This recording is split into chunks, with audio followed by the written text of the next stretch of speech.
جو برطانیہ کی ایسٹ انڈیا کمپنی تھی اس کی سیٹلمنٹ کے ساتھ وہ اپنے نظریات بھی لے کے آئے یہاں پہ. انہی کے نظریات مغل امپائر یعنی کہ مغل امپائر کا جو مونارچل سسٹم تھا اس کو ختم کرنے میں انہوں نے معاون ثابت ہوئے اور انہوں نے ڈیموکریٹک سسٹم انڈیا پہ امپوز کر دیا. جیسے انہوں نے مغلوں کی حکومت ختم ہوئی انہوں نے اپنا اثر و رسوخ بڑھایا. جیسے ان کا اثر و رسوخ بڑھا انڈیا پہ تو انہوں نے مونارچل سسٹم کو ختم کر دیا اور ڈیموکریٹک سسٹم چلانا شروع کر دیا. اور ڈیموکریٹک کب سٹارٹ ہوا؟ 1892 میں کمپلیٹلی ڈیموکریٹک سسٹم آ گیا. نیکسٹ ہیڈنگ ہمارے پاس evolution of democracy in Pakistan. Pakistan میں ڈیموکریسی کیسے آئی؟ تو جب پاکستان بنا تو پاکستان کے پاس کوئی بھی اپنا کوئی سسٹم نہیں تھا. تو پاکستان نے بھی پھر ڈیموکریٹک سسٹم کو ہی فالو کرنا بہتر سمجھا. پاکستان کے پاس جو ڈیموکریٹک سسٹم ہے وہ پاکستان کا اپنا نہیں ہے, وہ انڈین ایکٹ 1935 کا اسی سے ہی لیا گیا. تو پاکستان انیبل تھا, پاکستان نے جب کوئی قانون بنایا ہی نہیں ہوا تھا تو پاکستان مجبور ہو گیا 1935 کے ایکٹ کو فالو کرنے پہ. تو پاکستان نے وہی سب کانٹیننٹ میں جو قانون بنا ہوا تھا اسی کو اڈوپٹیڈ کیا اور اسی کو چلانا شروع کر دیے. یہ ملک لیا تو لا الہ الا اللہ کے نام پہ گیا تھا اور اس میں اسلامی حکومت کا پرچار کرنے کے لیے, لیکن کوئی فارمل پالیسی نہ ہونے کے یعنی کہ کوئی پراپر پلان نہ ہونے کی بجائے انہیں مجبوری کے طور پہ ڈیموکریٹک سسٹم کو فالو کرنا پڑا. ایک سوال بہت زیادہ پوچھا جاتا ہے, از ڈیموکریسی سوٹیبل ان پاکستان؟ تو کیا ڈیموکریسی پاکستان میں سوٹیبل ہے یا نہیں, یا انڈیا میں سب کانٹیننٹ میں یا پاکستان میں ڈیموکریسی سوٹیبل ہے تو کہ نہیں؟ تو اس کا جواب ہے یس, ڈیموکریسی سسٹم ہی لوگوں کی نیڈ ہے اور یہ سوٹیبل ہے. کیونکہ جو کلیش ہے سوسائٹیز کے درمیان, جو اثر و رسوخ ہے بڑے لوگوں کا, جو مالدار لوگوں کا یا پاورفل لوگوں کا, اس کو ختم کرنے کے لیے ڈیموکریٹک سسٹم ہی ہونا چاہیے. لیکن ایک اور سوال یہاں پہ پیدا ہوتا ہے, ڈیموکریٹک سسٹم تو صرف ان لوگوں کے لیے ہوتا ہے جو پڑھے لکھے ہوں, جو اس سے واقف ہوں, نہ کہ ان کے لیے جو ان واقف ہوں جنہیں اپنے رائٹس کا ہی نہیں پتہ. تو ان کے لیے ڈیموکریٹک سسٹم بالکل بھی نہیں ہوتا. ڈیموکریٹک سسٹم ان کے لیے ہوتا ہے جو لوگ اپنا حق جانتے ہوں کہ ہمارا حق کیا ہے اور گورنمنٹ کا حق کیا ہے, وہ اپنے رائٹس جانتے ہوں, وہ پڑھے لکھے ہوں, ان کے لیے ڈیموکریٹک سسٹم ہوتا ہے. تو پاکستان کے لیے ڈیموکریٹک سوٹیبل ہے, لیکن جو ٹرو میننگز آف ڈیموکریسی ہے اس کو ریوائیو کرنے کی ضرورت ہے تاکہ لوگوں میں اویئرنیس پھیلائی جائے, انہیں زیادہ سے زیادہ تعلیم دی جائے اور ان کی نیڈز کو مد نظر رکھتے ہوئے قانون بنایا جائے. اگر ان کی رائٹس, ان کے نیڈز کو مد نظر رکھتے ہوئے قانون بنایا جائے گا, اس میں امینڈمنٹ کی جائیں گی, تو جو ڈیموکریٹک سسٹم ہے لوگوں کی لائف بہتر کرنے میں بہت ہی اچھا اور اہم کردار ادا کرے گی. اگر ہم انہیں اویئرنیس دیں, تعلیم دیں, ایجوکیشن دیں, تبھی یہ وائٹل رول پلے کر سکتی ہے, ادروائز یہ پلے نہیں کر سکتی. نیکسٹ سلائیڈ ہمارے پاس characteristics of a democratic system. Democratic system کی خصوصیات کیا ہیں, یعنی کہ جس ملک میں ڈیموکریٹک سسٹم ہوتا ہے, ڈیموکریسی, جمہوریت کسے بولتے ہیں؟ جس میں لوگ فیصلہ کرتے ہیں. لوگ فیصلہ کیا کرتے ہیں؟ وہ ووٹنگ کے ذریعے اپنا راہبر چنتے ہیں کہ یہ ہمارا راہبر بہتر ہے, یہ ہماری نیڈز کو بہتر جانتا ہے اور یہ ہماری نیڈز کو فلفل کرے گا, یہ ہمیں روزگار دے گا, تعلیم کے موقع دے گا, ہسپتال بنائے گا, ہماری سڑکوں کو بہتر کرے گا, ہماری جو زندگی کے مسائل ہیں ان کو بہتر کرنے میں مدد کرے گا, مہنگائی کو کم کرے گا. ایسے لیڈر کو چننا کیا کہلاتا ہے؟ Democratic system. پاکستان کے اندر کیا ڈیموکریٹک سسٹم ہے یہ بعد میں بات کریں گے. کیا ٹرو میننگز کو فالو کیا جا رہا ہے کہ نہیں؟ ٹرو میننگز ہمیں سمجھ کے کیسے آئے گا کہ ڈیموکریٹک سسٹم میں عوام کے کیا رائٹس ہیں اور جو لیڈر رہبر ہوتا ہے اس کے کیا رائٹس ہیں. تو جب آپ کو سمجھ آ جائے گا کہ خصوصیات کیا ہیں، ڈیموکریٹک سسٹم ہوتا کیا ہے، اس کی خصوصیات کیا ہیں، اس کا پرپز کیا ہے، تب جا کے آپ کو سمجھ آئے گا کہ عام لوگوں کے رائٹس کیا ہیں. تو characteristic of a democratic system میں سب سے پہلا پوائنٹ ہے ڈیولیوشن آف پاور. پاور کی نچلے طبقے تک منتقلی. پاور کی نچلے طبقے تک منتقلی کیسے ہوگی؟ یعنی کہ پاکستان کے اندر جوڈیشری کا ڈپارٹمنٹ ہے، لوئر ہے، ہاسپٹلز ہیں، ڈاکٹرز ہیں، انجینئرز ہیں، یعنی کہ جتنے بھی ڈپارٹمنٹس ہیں، پولیس کا ڈپارٹمنٹ ہے، ملٹری کا ڈپارٹمنٹ ہے، ہر ایک کو پاور دی ہوئی ہے کہ وہ اپنے مخصوص علاقے مخصوص لوگوں پر اپنی حکومت قائم کریں اور ان کی نیڈز کے مطابق ان کا فیصلہ کریں.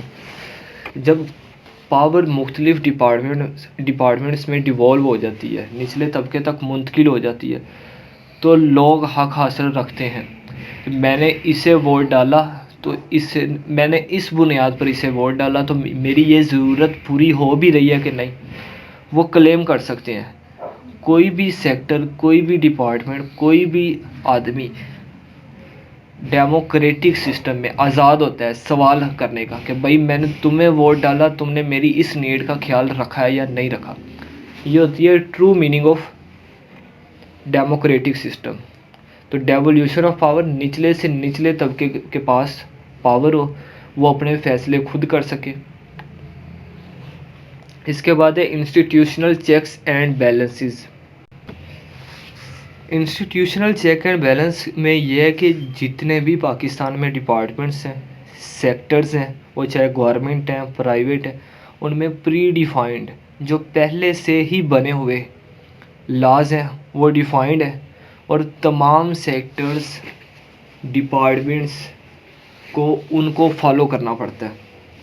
کوئی بھی شخص کسی بھی سیکٹر کا، کسی بھی ڈپارٹمنٹ کا قانون چینج نہیں کر سکتا سوائے پارلیمنٹ کے یا کچھ اور انسٹیٹیوٹس ہیں پاکستان میں ان کے.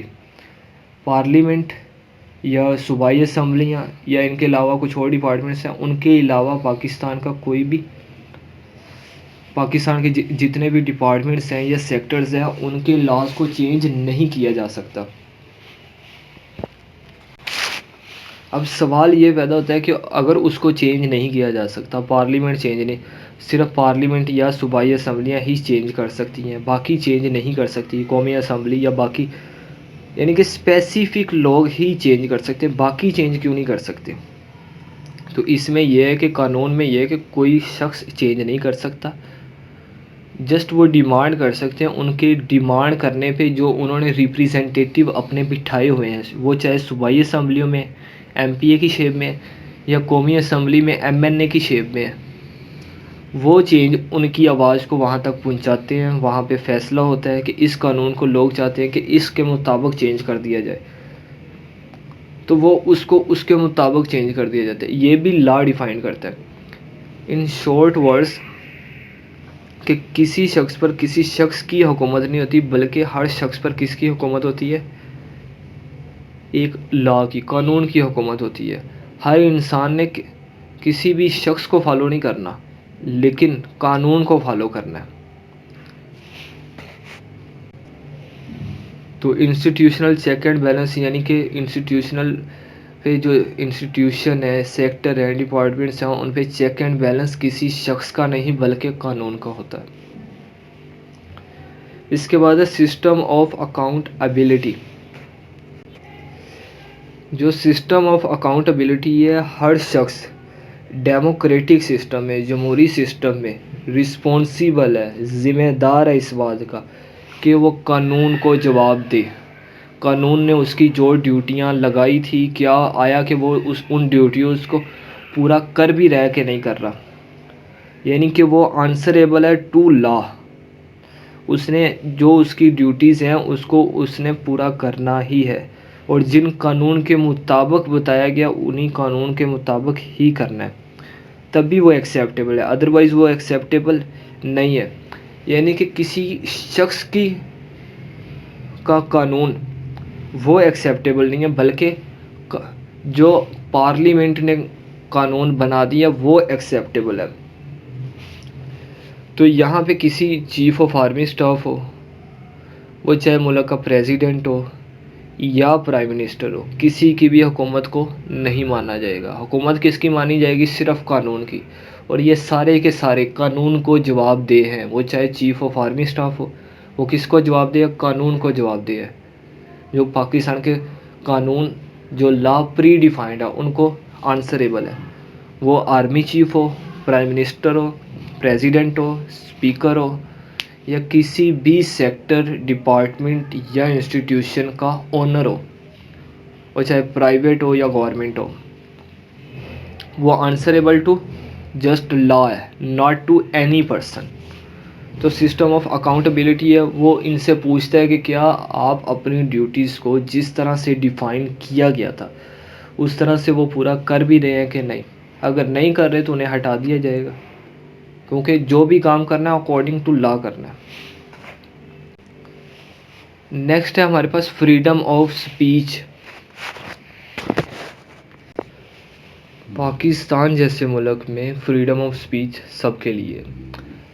کیوں؟ کیونکہ اس میں ڈیموکریٹک سسٹم ہے. ڈیموکریٹک سسٹم کی ایک خصوصیت یہ بھی ہے کہ وہ لوگوں کو فریڈم آف اسپیچ دیتا ہے. وہ چاہے کسی بھی طبقے سے تعلق رکھتے ہوں، کسی بھی کاسٹ سے تعلق رکھتے ہوں، وہ چاہے مسلمان ہوں، عیسائی ہوں، کرسچنز ہوں، ہندو ہوں، وہ کسی بھی کاسٹ، ریلیجن، مذہب، اسٹیٹ، ایریا سے بلونگ کرتے ہوں، کسی بھی شہر سے بلونگ کرتے ہوں، کسی بھی علاقے، قبیلے سے بلونگ کرتے ہوں. یہ ان کا ڈیموکریٹک جمہوری حق ہے کہ وہ فریڈم آف اسپیچ ہے. وہ کسی بھی سیکٹر، ڈپارٹمنٹ یا انسٹیٹیوشن پر سوال کرنے کا حق رکھتے ہیں. اور پاکستان کے اندر جتنی پالیسی میکنگ ہوتی ہے، آئین بنتا ہے یا آئین میں امینڈمنٹ ہوتی ہے، ترمیم ہوتی ہے، وہ ان کو چینج کرنے میں اپنا حق رکھتے ہیں یا اپنی آواز بلند کرنے میں اپنا حق رکھتے ہیں. وہ چاہے کسی ڈپارٹمنٹ کے اگینسٹ ہو یا حق میں ہو. اگینسٹ ہو تو قانون کے مطابق ہو، حق میں ہو تو تب بھی قانون کے مطابق ہو. تو اس مین پاکستان میں تمام لوگ اپنا فریڈم آف اسپیچ رکھتے ہیں according to law. Last point ہے ہمارے پاس رائٹ ٹو ایسوسیشن. پاکستان کے اندر جتنے بھی شخص ہیں، پھر وہی بات کہ وہ کسی بھی کاسٹ، قبیلے، ایریے، ٹرائب، کسی بھی سے بھی منسلک ہو سکتے ہیں. وہ کسی بھی پارٹی سے اپنے آپ کو منسلک کر سکتے ہیں، جیسے کہ ڈیموکریٹک پارٹیز ہیں، P M L N, Peoples Party, Tehreek Insaf جو آج کل چل رہی ہیں، اور بھی بہت زیادہ پارٹیز ہیں. تو کوئی بھی شخص کسی بھی شخص کو ووٹ دے سکتا ہے، اس کے پاس اپنا رائٹ ہے. وہ کسی کے ساتھ بھی منسلک ہو سکتا ہے. یعنی کہ ڈیموکریٹک سسٹم میں تمام لوگوں کے پاس رائٹ ٹو ایسوسیشن ہوتا ہے. وہ کسی بھی پولیٹیکل پارٹیز، ریلیجن پارٹی یا کسی کمپین میں جو کہ ڈیموکریٹک سسٹم کے انڈر آتی ہو، اس میں اپنا حصہ لے سکتا ہے. کیوں حصہ لے سکتا ہے؟ تاکہ ڈیموکریٹک سسٹم کو یا ڈیموکریٹک سسٹم کا جو پہیہ ہے اس کو چلانے میں وہ معاون ثابت ہو، بہتر ثابت ہو. تو یہ تھے کچھ ڈیموکریٹک سسٹم کی خصوصیات. تو ڈیموکریٹک سسٹم کی ہم نے 5 خصوصیات پڑھی، اور بھی بہت زیادہ ہیں. جو مین ہے وہ بتا دی گئی ہیں: devolution of power, institutional check and balances, system of accountability, freedom of speech, right to association. یعنی کہ یہ 5 خصوصیات جو بتائی گئی ہیں، اگر یہ صرف اور صرف کن کے لیے؟ پاکستان میں رہنے والوں کے لیے، یا جو جمہوری یا ڈیموکریٹک سسٹم کے اندر رہتے ہیں، یہ ان کا حق ہے.